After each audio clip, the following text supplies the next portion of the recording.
देखिए बेटा यहाँ पे जस्ट CMD लिखिए और एंटर हिट करें। देखो CMD ओपन हो गया हमारा। यहाँ पे राइट करो आप कोड डॉट VS कोड पे आ गए हम, यही मेन ओपन करना। VS कोड पे ओपन हो गया, ये देखिए यहाँ पे। अब यहाँ पे नोटिस करिएगा, हमने कल की लास्ट क्लास में कुछ बनाए थे, कुछ टैब बनाए थे। अभी तक हमने टेम्पलेट्स पे वर्क नहीं कर रहे थे, नहीं ना। मतलब मेरा कहने का सेंस है कि अभी तक जो आप वर्क कर रहे हो सिर्फ एक,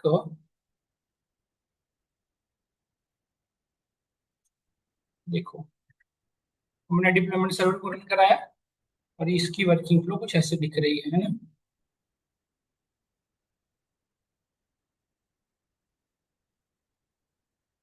ये बनाया था हमने लास्ट क्लास में। और इस पे कितने नेम की राउटिंग है ये कैसे डिसाइड करेंगे, इसमें कितने और नेम की राउटिंग है ये कैसे डिसाइड करेंगे बताओ। इससे व्यूज के बिहाफ पे है ना। अपने ऐप के व्यूज में यदि जाओ आप और URL में, तो ये इवनिंग नून और मॉर्निंग में इसके एक और बनाया था आपने मूवीज ऐप के बाद एक और इकॉम ऐप, जिसमें आपने क्या दे रखा था URL में देखिए। साइन इन, साइन अप और लॉग आउट, तीन बनाया था ना हमने। अभी बाई डिफॉल्ट किस पे ओपन है, होम पे। बाई डिफॉल्ट अभी किस पे चल रहा है, ब्लैंक स्लैश ब्लैंक पे। इंटरनली ये क्या चल रहा है, ब्लैंक स्लैश ब्लैंक पे। देन और यदि आपको इस पे ओपन करना है साइन इन पे, लेट से मैं यहाँ पे देखिए और ही बना रखा हूँ, जैसे देखिए तो स्लैश आप लिख सकते हैं यहाँ पे साइन इन। क्या, हाँ, इवेपोरेटर कीवर्ड है। वेरिएबल जैसा है बट है कीवर्ड। यहाँ पे मैं साइन, लॉग आउट करना तो यहाँ पे हम करेंगे लॉग आउट। ये हो गया। बट इस तरह की मैसेजेस से हम नहीं बना पाएंगे, एक इंटरफेस बनाना पड़ेगा प्रॉपर। तो इंटरफेस डिजाइन करने के लिए हम क्या यूज करेंगे, टेम्पलेट्स में क्या बनाना पड़ेगा। उसके अंदर हम सारी HTML CSS की फाइल रखेंगे। तो अपनी यहाँ पे जाओ और एक फोल्डर बनाओ। यहाँ पे फाइल नहीं बनानी है, एक फोल्डर बनानी है। फोल्डर का नाम रख लेना टेम्पलेट्स, यही सेम रखना है, टेम्पलेट्स ये नाम रखा, रख दिया। और इसको यहाँ पे बाहर कर दो, सभी से बाहर ना, तो किसी फाइल के अंदर हो ना किसी के अंदर, ये बाहर होना चाहिए। देखो ये हमारा किसी फाइल के अंदर नहीं, नोटिस करो बिल्कुल बाहर है। और इसके अंदर आके हम सबसे पहला जो टेम्पलेट बना रहे हैं, जी और सुनो आप, जब भी हमें टेम्पलेट्स बनाना है, जब मैंने आपको बताया था इस जो भी इस ऐप के डायरेक्टरी के अंदर होगा वो सारी चीजें प्रोजेक्ट के अंदर कॉन्फ़िगर करना पड़ेगा। जब भी हमने न्यू ऐप बनाया था तो इस प्रोजेक्ट के अंदर कॉन्फ़िगर किया था सेटिंग डॉट पाई में, याद करो है ना। यहाँ पे लिखा लिखा करते थे जब भी कोई नया ऐप वर्क करते थे तो यहाँ पे लिखना होता था सेटिंग डॉट पाई में, है ना। उसी तरह से जब भी आप टेम्पलेट डिजाइन करोगे तो सबसे पहले उस टेम्पलेट्स को यहाँ पे मेंशन करना पड़ेगा, कहाँ पे, सेटिंग डॉट पाई। देखो हम कहाँ पे हैं, अपने प्रोजेक्ट के सेटिंग डॉट पाई में, और ये कौन सा सेक्शन है, टेम्पलेट सेक्शन। इसके अंदर आना पड़ेगा और डायरेक्टरीज में अपना इसको इंपोर्ट करना पड़ेगा। तो डायरेक्टरी में हम क्या किस नेम से करेंगे, टेम्पलेट्स के नेम से, समझ लो अभी, फिर कर लेना ये टेम्पलेट्स, समझ लिख दिया हमने। तो ये हमारा यहाँ पे कॉन्फ़िगर हो चुका है, ये जो टेम्पलेट्स जो है हमारा जो हमने यहाँ बनाया था वो यहाँ पे कॉन्फ़िगर। स्पेलिंग सेम रखना जो दे रखी हो। यहाँ पे ऐसे लिखना होगा हमें, देखो यहाँ पे ऐसे नहीं, सिर्फ टेम्पलेट लिखने से काम नहीं चलेगा। अब हम लिखो बेस्ट डायरेक्टरी। बेस्ट डायरेक्टरी मतलब जाएंगे की डायरेक्टरी में बता रहे हैं, यहाँ पे हम लिखेंगे टेम्पलेट्स।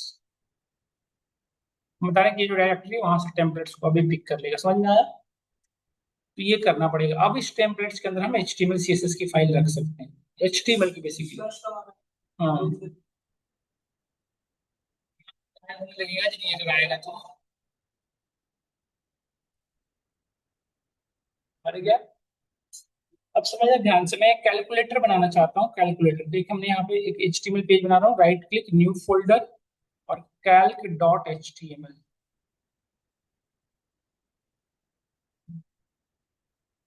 देखो बन गया। HTML पेज दिख रहा है आप सभी को, ये प्रॉपर HTML पेज है। विंडो यहाँ पे लिखो और यहाँ पे ये सब कंटेंट आप पढ़ के आए हो सब लोग। इस डॉक्यूमेंट के नाम मैं देता हूँ कैलकुलेशन, या कुछ भी लिख दो, कैलकुलेटर आप पे डिपेंड है, कुछ भी लिख सकते हैं, तो पता ही होगा आपको। और यहाँ पे मैं यूजर से दो इनपुट लेने, तब ना उसका एडिशन सब्ट्रैक्शन करोगे। तो इसलिए हमें दो इनपुट बॉक्स लेने हैं, जो हमने लिखा एक फॉर्म बना लिया।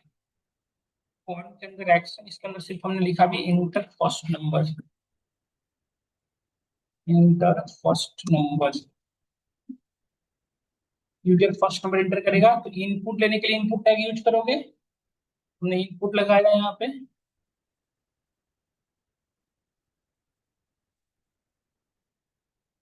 इनपुट में देखो टाइप टेक्स्ट है, बट एक इंपॉर्टेंट चीज क्या है, नेम जरूरी है। नेम के बाद हम प्लेस होल्डर भी दे देते हैं।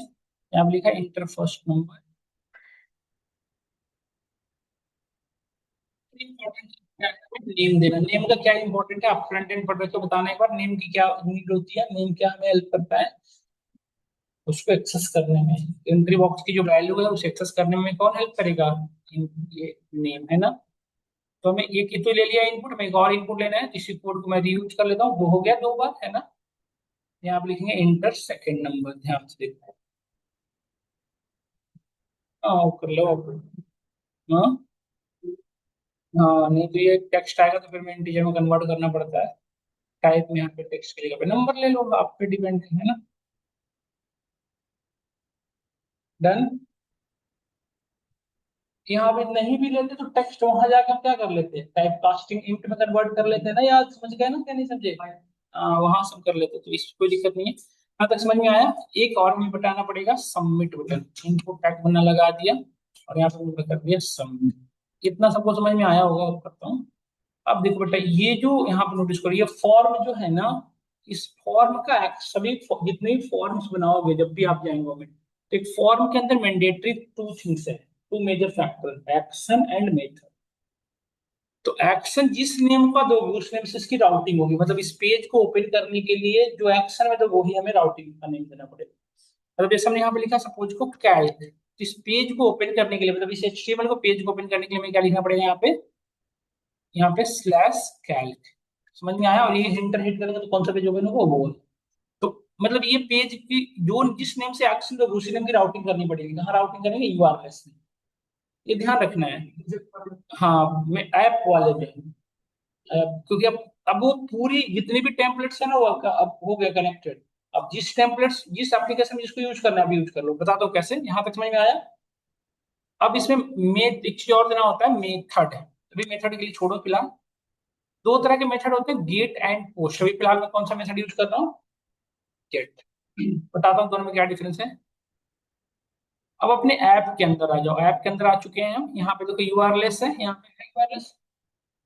यूआरएल के अंदर हम डायरेक्टली एक्सेस करेंगे, उसके पहले हमें इसका व्यूज बनाना पड़ेगा। सबसे पहले में क्या बनाना पड़ता है, view, तब ना उसकी राउटिंग लिखोगे। तो हमने एक व्यूज बनाया, व्यूज का नाम रखा लेट से कैलकुलेशन, ये कुछ भी रख सकते हो, ऐसा नहीं कि ये रखना है कैलकुलेशन। इसमें फर्स्ट पैरामीटर क्या पास होता है, रिक्वेस्ट। यहाँ पे अब क्या रिटर्न करना है बताओ। अब कैलकुलेशन जब कॉल हो, ये व्यूज कॉल हो, तो मैं क्या ओपन होना चाहिए, वो पेज, है ना। तो वो कैसा पेज है, एचटीएमएल पेज है, ये नॉर्मल मैसेज नहीं है, तो हम सिर्फ एचटीटीपी रेस्पॉन्स नहीं कर सकते, हमें क्या करना पड़ेगा, रेंडर। अब return, return not a normal message, return render. क्या रेंडर करेंगे, फर्स्ट पैरामीटर रिक्वेस्ट, इसी इस पर्टिकुलर सर्वर पे जाके इस पेज को रेंडरिंग करो, इस पेज को, जिस पेज का नाम है, इस पेज का नाम क्या था, कैल्क डॉट एच टी। तो अब व्यूज जब भी जिस जिस पर्टिकुलर राउटिंग यूआरएल को, इस व्यूज को कॉल करोगे, तो हमेशा किस पेज को ओपन करेगा, इस पेज। तो अब यूआरएल में क्या दोगे बताओ।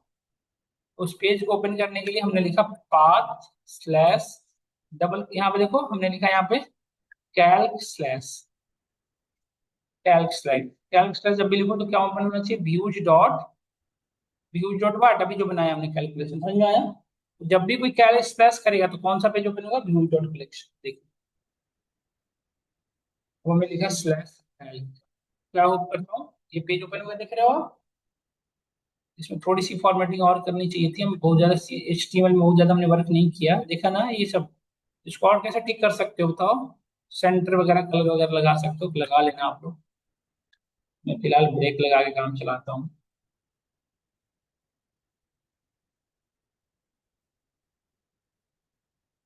ठीक है। अब देखो इसमें एक नंबर डाला हमने, लेट से 30, इसमें नंबर डाला 44।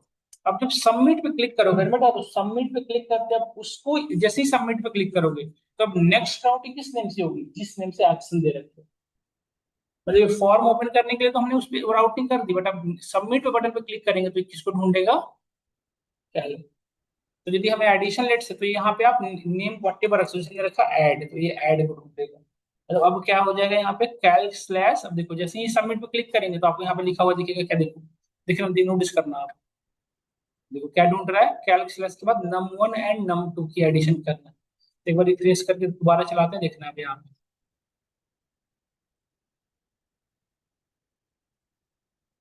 देखो देखो इसको ढूंढ रहा है, देख रहे हो ना किस नेम की राउटिंग को ढूंढ रहा है, कैल्क स्लैश सेट। और ये num1 और num2 की वैल्यू भी आ रही है राउटिंग।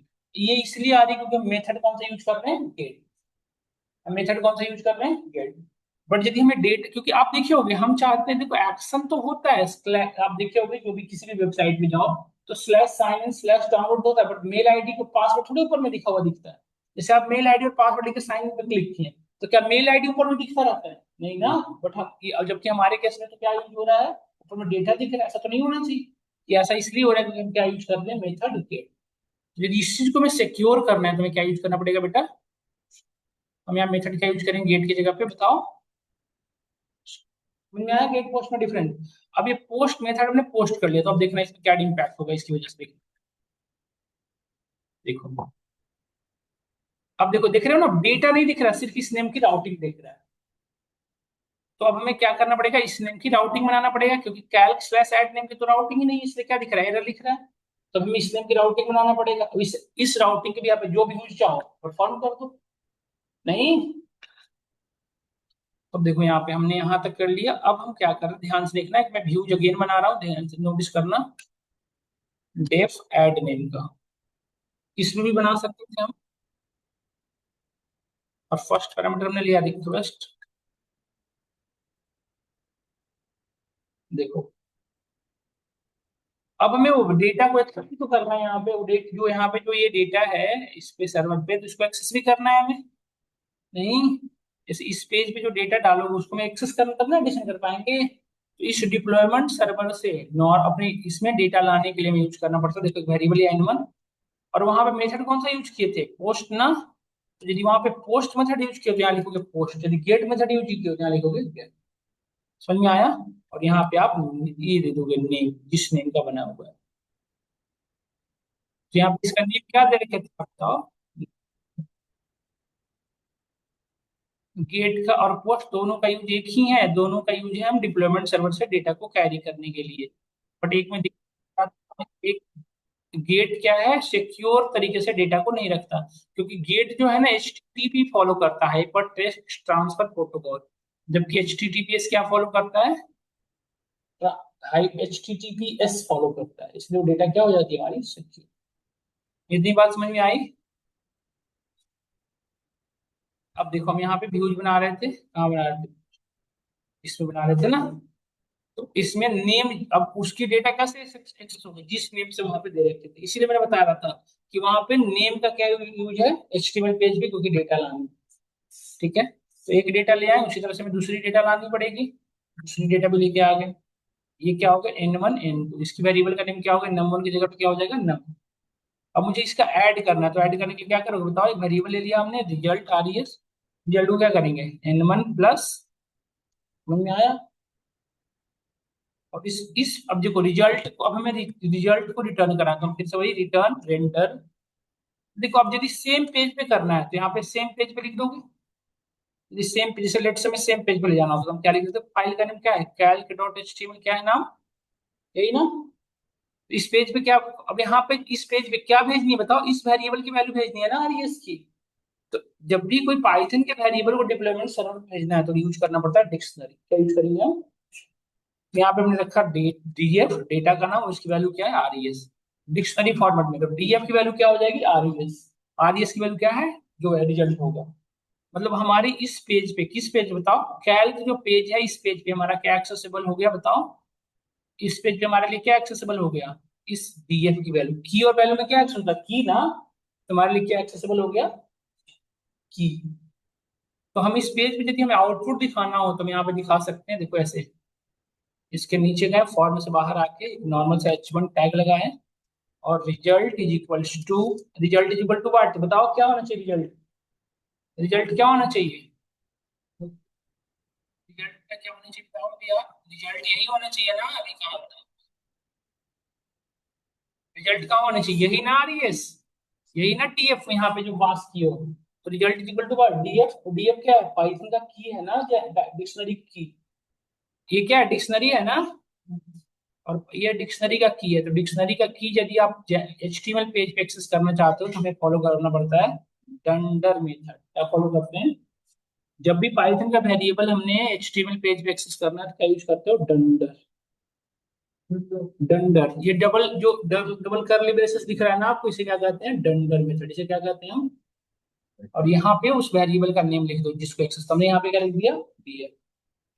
समझ में आया, तो इस पेज पे आपको रिजल्ट दिखेगी। अब देखो ध्यान से, इसको सेव कर लो। यहाँ पे क्या देखो, देखो इस पेज पे थे हम, अब हम उस पेज को ओपन किए, पेज को।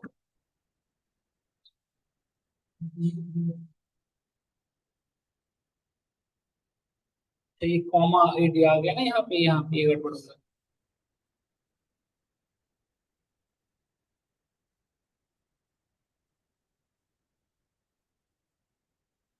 देखिए आ गया proper, with result is equal to नहीं दिख रहा है, यहाँ पे आपने डेटा डाला देखो। अब देखो जैसे ही ये हिट करोगे, एंट्री सबमिट करोगे, क्या होगा, इंटरनेट कैल्क स्लैश ऐड। और कैल्क स्लैश ऐड कॉल होते ही हमें क्या कॉल होगा बताओ, कैल्क स्लैश ऐड कॉल होते ही देखो इस यूआरएल में कैल्क स्लैश। अच्छा अच्छा, इसका तो अभी हमने राउटिंग भी नहीं किया यार, सिर्फ व्यूज बना के छोड़ दी, इसकी राउटिंग भी तो करोगे। यहाँ पे जाओ, पाथ, किस नेम से राउटिंग करवाओगे बताओ। कैल्क तो पहले से था, स्लैश ऐड, ऐड क्यों लिखना पड़ रहा है, क्योंकि हमने एक्शन में जो दे रखा है वही यहाँ लिखना पड़ेगा। ये इस पेज का एक्शन परफॉर्म होने पे जो रिजल्ट चाहिए उसका एक्शन पे जो लिखे रहा होगा उसी के नेम का राउटिंग करना पड़ेगा, क्योंकि सबमिट पे क्लिक कर इसी पेज को ढूंढेगा ये। तो हमने यहाँ पे लिखा कैल्क स्लैश ऐड, और कैल्क स्लैश ऐड नेम का जब भी राउटिंग आए तो क्या कॉल होना चाहिए बताओ, व्यूज डॉट, है ना।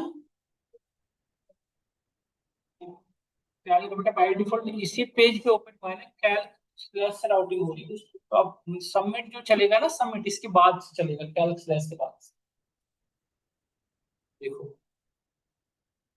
अच्छा हाँ एक चीज और बताना है, जब भी आप जब भी आप मेथड पोस्ट यूज करते हो, सुनना ध्यान से, जब गेट मेथड यूज करते हैं तो कोई इशू नहीं, जब भी मेथड पोस्ट यूज करते हो तो क्या फॉलो करता है, H T T P S follow करने की वजह से सभी में अपना C S R F token होता है। C S R F token क्या होता है, C S R F attack से बचने के लिए हम C S R F token use करते हैं।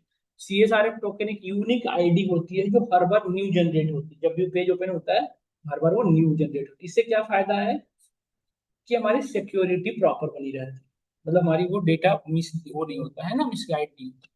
तो हमें यूज करना पड़ेगा C S R F token नाम का कीवर्ड। तो पाइथन के कीवर्ड यदि लिखना, ध्यान से सुनना, दो चीज मैंने बताया आपको, पाइथन का वेरिएबल जब यूज करना हो तो क्या यूज करते हो, डंडर मेथड, डंडर डी या डंडर।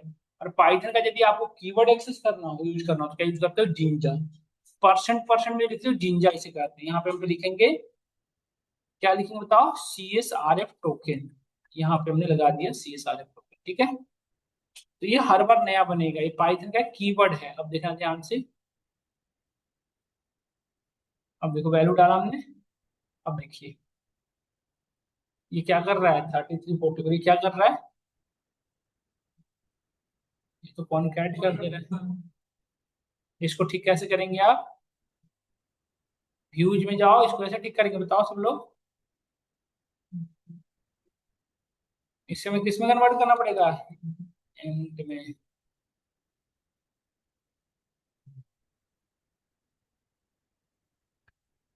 यही ना, क्योंकि वो इंटीजर हो ही नहीं रहा, इसलिए इसको ऐड नहीं कर पा रहा है। जबकि आप डेटा टाइप रखे तब भी नहीं काम करना प्रॉपर।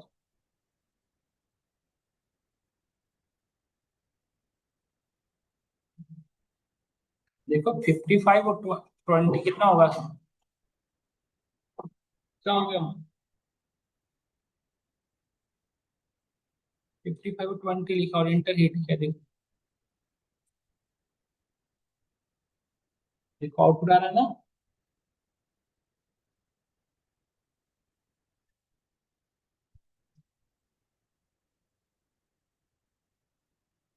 देखो सही रिजल्ट चल रहा है।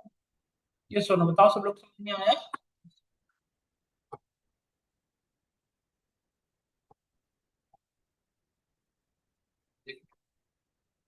प्रॉपर वर्क कर रहा है, सब लोगों को क्लियर होगा।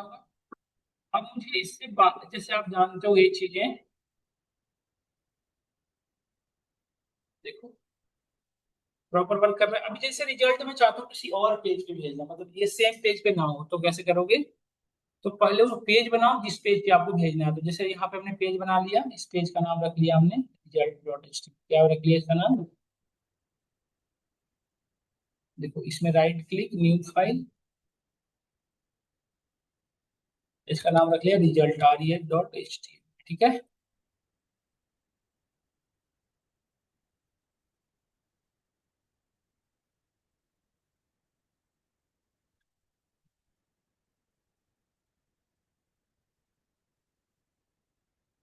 देखो यहाँ पे सिर्फ तो यही करना है, रिजल्ट ही तो दिखाना है इस पेज पे, बाकी आप बना लेना बढ़िया सा। मैं नॉर्मल से बता रहा हूँ बैकएंड का पार्ट। तो यहाँ पे देखो, यहाँ पे पाइथन का वेरिएबल ही तो चाहिए। और कौन सा वेरिएबल चाहिए बताओ, पाइथन में कौन सा वेरिएबल चाहिए? अरे कौन सा वेरिएबल लाना है, यही डीएफ को लाना है ना वहाँ पे। यस और नो? तो यहाँ से उसको हटा देते हैं और यहाँ पे हम डीएफ को लाते हैं। तो अब हमारा आउटपुट किस पेज पे दिखेगा बताओ? इस पेज पे। देखना ध्यान से।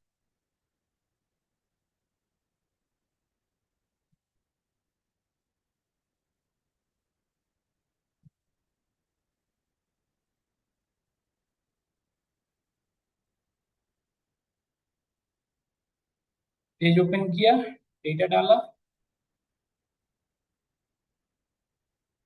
अब देखो यहाँ पे रिजल्ट पेज नहीं दिख रहा ना, कि जैसे ही सबमिट क्लिक करोगे कहाँ पे जाएगा बताओ? सबमिट पे क्लिक करोगे, यहाँ पहुंचेगा कैलेक्स। यहाँ पे देखो सबमिट पे जैसे ही क्लिक करोगे वो कहाँ भेज देगा इसको? इसमें सबसे पहले कैलेक्स स्लैश नेम यहाँ पे आएगा। और ये कहाँ भेजेगा बताओ?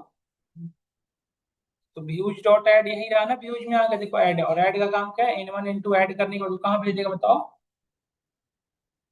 यहाँ पे पेज का नाम कहाँ भेज देगा? आगे। समझ में आया? हमारा आउटपुट कहाँ दिखेगा? Result page. समझ में आया नहीं है बताओ? देखो यहाँ पे करके दिखाता हूँ आपको।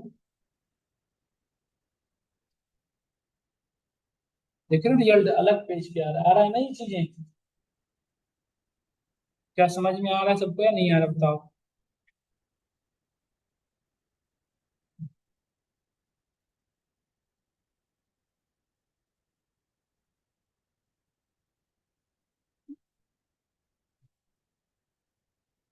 समझ में आया यहाँ पे सब लोग को? ये पेज थोड़ा सा और अच्छा बनाया जा सकता था। H1 टैग हम लगा देते, थोड़ा इसमें कलरिंग वगैरह कर देते। तो आप ये सब तरह के पेज आप बताओ, यदि आपसे कहूँ कि मैं साइन इन साइन अप सभी की ईमेल की राउटिंग करने, तो आप कर लोगे? साइन अप का एक अलग HTML पेज बना दो, उसको व्यू को नहीं करा दो, साइन इन का अलग करा दो। नहीं, एक होम का बढ़िया सा अलग बना के करा सकते, कर सकते नहीं कर सकते? आराम से कर सकते हैं। अब यदि मैं आपसे एक चीज और पूछूं, ध्यान से देखो। अभी हमने सिर्फ कितने एक्शन परफॉर्म कर रहे हैं? एक सिंगल नहीं, मैं चाहता हूँ कि यहाँ पे ना 4 action perform, addition subtraction multiplication division, 4 action. कैसे करोगे? मैं एक ही फॉर्म पे 4 एक्शन ऐड करना चाहता हूँ, तो 4 बटन क्या हम लगा सकते हैं फॉर्म पे? 4 बटन क्या मैं, अरे भाई साहब आपसे ही पूछ रहा हूँ, एक पेज पे 4 बटन लगा सकते हैं, एक फॉर्म पे नहीं लगा सकते? आप बताओ, एक फॉर्म पे हम 4 लगा सकते हैं ना? कहाँ गुम हो जाते हो पढ़ते पढ़ते? तो अब कैसे लगाएंगे बताओ? ये HTML पेज है, कैसे लगाएंगे बताओ आप? कैसे लगाएंगे बटन? तो बटन ये हम लगाएंगे, है ना? और बटन में जो आप चाहो नाम लिख दो, एक बटन बन गया। इस तरह से मैं 4 बटन बनाने हैं, 4 बटन। अब देखो हर बटन पे अलग अलग एक्शन होगा, 2 3 4 हो गए। इस पे एडिशन दे देता हूँ, इस पे क्लिक करेगा तो यूजर सब्ट्रैक्शन करेगा, है ना? इसकी मल्टी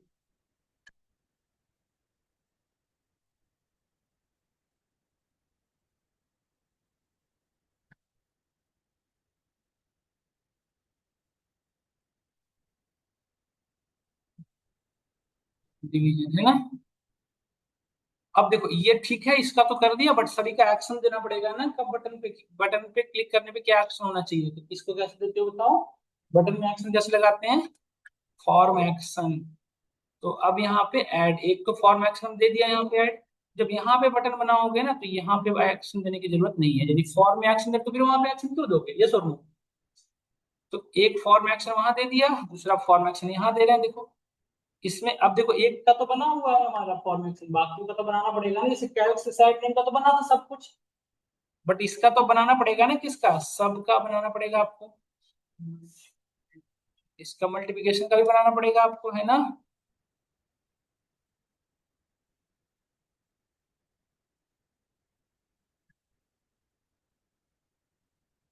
इसका भी बनाना पड़ेगा ये सोल्व।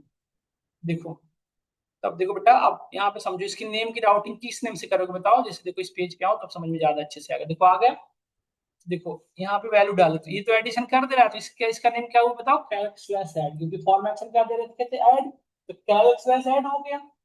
अब देखो बेटा, मल्टी सब्ट्रैक्शन का क्या बनाया था, बताइए क्या बनाया था, सब। तब क्या होगा, कैलक स्लैश सब। देखो ढूंढेगा, तो उस नेम की तो आपने राउटिंग की ही नहीं हो अभी, तो देखो एरर आ रहा नहीं, बट यहाँ पर नोटिस करिए वही ना वाला कैलक स्लैश सब। तो अब नेक्स्ट क्या करना पड़ेगा आपको, राउटिंग कैलक स्लैश सब का। तो उसके पहले उसका क्या बना लोगे, व्यूज। कैलक स्लैश सब पे क्या करवानी है आपको, सब्ट्रैक्शन करवानी है। उसी तरह से देखो मल्टीप्लिकेशन पे क्लिक कर रहे हो तो सब कैलक मल्ट देख रहे हो ना बेटा, जो है फॉर मैक्स में जो डाले वही वैल्यू आ रही है ना, समझ रहे हो ना सब लोग। तो अब हमें क्या करना पड़ेगा बताओ, अब हमें क्या करना पड़ेगा, जैसे आपने इसका व्यूज बनाए हो, जैसे इसमें आपने व्यूज बनाए एक का, इसी तरह सब क्या बनाना पड़ेगा, एडिशन के साथ साथ सब्ट्रैक्शन में चारों का बनेगा। देखो चारों का हमने फटाफट आप नोटिस करिए, बन एक का। हम चेंज क्या करेंगे, इसका नेम चेंज कर दो। अच्छा इसका नेम तो कुछ भी रख सकते हो, इसका नेम हमने रख दिया सब्ट्रैक्शन लेट से। और इसमें करना क्या पड़ेगा, n1 माइनस n2, बाकी तो सब सेम है। सब्ट्रैक्शन के बाद नेक्स्ट किसका बनाओगे, मल्टीप्लिकेशन का।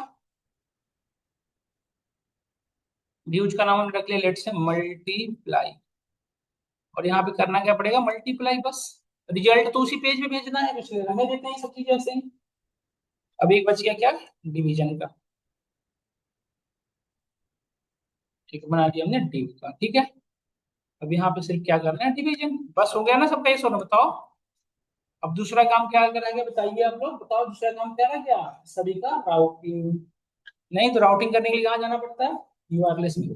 जैसे आपने Calc slash add views dot add open कर रहे थे, दूसरा कैल्क स्लैश सब, तो सब्ट्रैक्शन को व्यूज करा दोगे, कैल्क सब मल्टीप्लिकेशन व्यूज को कॉल कर दोगे नहीं। तो बस मैं इसको चेंज, इसी को कॉपी यूज कर लेता हूँ, समझ क्या हो गया, अब एक दो हो गया। अब कैल्क स्लैश सब लिखेंगे, सब समझ गए ना, वहां पे सब्ट्रैक्शन पे क्लिक करने पे जो आ रहा था। और यहाँ पे क्या यूज करो, व्यूज डॉट सब्ट्रैक्शन जो हमने बनाया था, समझ में आया।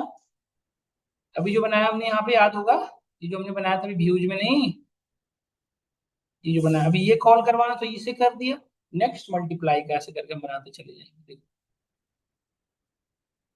अब यहाँ पे क्या हो जाएगा, सब्ट्रैक्शन के बाद मल्ट। मल्ट क्यों लिख रहा हूं बताओ, ये फॉर्म एक्शन में मल्ट लिखा हुआ है।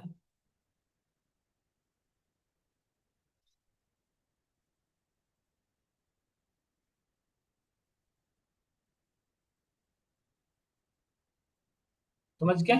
अच्छा डिव क्यों लिखा है आप बता सकते हो, क्योंकि फंक्शन नाम इसका नेम चेंज कर रहा है, डिवीजन।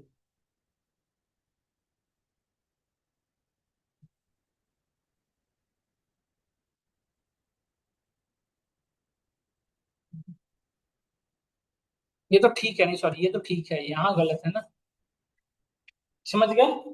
अब सभी का काम लिख दिए, सभी का राउटिंग कर दिए, तो सारे बटन काम करने चाहिए हमारे, इसको बताओ। देखो बेटा सारे बटन यहाँ पे काम भी कर रहे हैं, ऐसी बात नहीं कि नहीं कर रहे हैं, देखो कर दिए फ्रेश।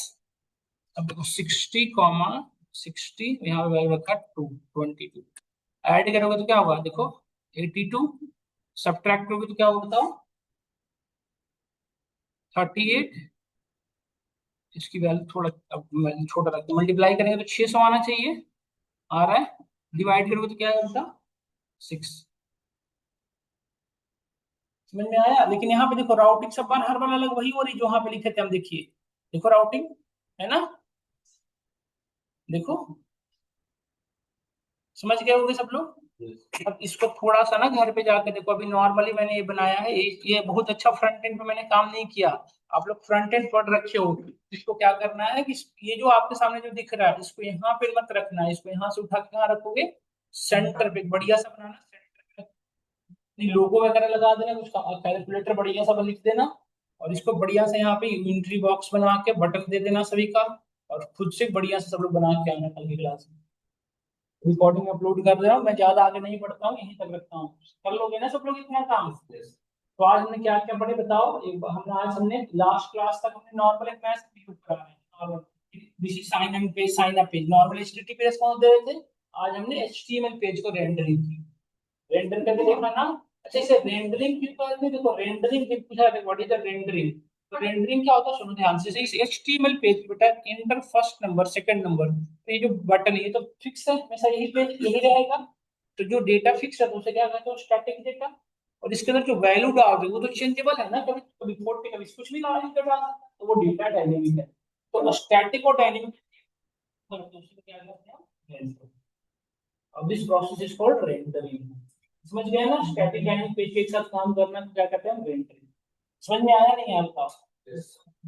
तो इसको आपको घर से करके आना है, इसकी भेज देता हूँ रिकॉर्डिंग आज तक की, और आपको करना